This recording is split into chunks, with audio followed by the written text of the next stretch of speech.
अस्सलामुअलैकुम दोस्तों, मैं हूं असलम आलम और आप देख रहे हैं गल्फ़ एक्सपर्ट। दोस्तों, आज है 27 मार्च और आज की इस छोटी सी वीडियो में आप लोगों के साथ में एक ज़रूरी इन्फॉर्मेशन शेयर करने वाला हूं। तो इस वीडियो के साथ में आखिर तक बने रहें ताकि आपको पूरी जानकारी मिल सके। दोस्तों, वो इन्फॉर्मेशन ये है कि दिल्ली, लखनऊ, मुंबई और हैदराबाद में 29 मार्च को कतर वीज़ा सेंटर बंद रहेंगे होली की वजह से, और ये 30 मार्च को खुलेंगे।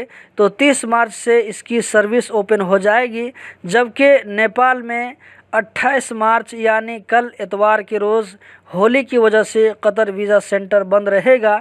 जैसा कि आप स्क्रीन पर देख सकते हैं, आपको यहाँ पर मैं कतर वीज़ा सेंटर का जो वेबसाइट है मैं ओपन करके आपको दिखा रहा हूँ, और ये मैसेज आपको यहाँ पर स्क्रॉल करता हुआ नज़र आ रहा होगा। तो दोस्तों, आज यही थी आज की छोटी सी जानकारी, सोचा कि आप लोगों के साथ में शेयर कर दूँ ताकि आप में से जिन भाइयों को वहाँ जाने का इरादा हो तो इन्फॉर्मेशन अगर रहेगी तो उसी हिसाब से आप लोग जो है शेड्यूल को आगे या पीछे कर सकते हैं। दोस्तों, कतर से रिलेटेड इसी तरह की इन्फॉर्मेशन हासिल करते रहने के लिए, इसी तरह की इन्फॉर्मेटिव वीडियो देखते रहने के लिए इस चैनल को सब्सक्राइब कीजिए, क्योंकि मैं हर दिन कतर से रिलेटेड इस तरह की वीडियो इस चैनल पर अपलोड करता रहता हूं।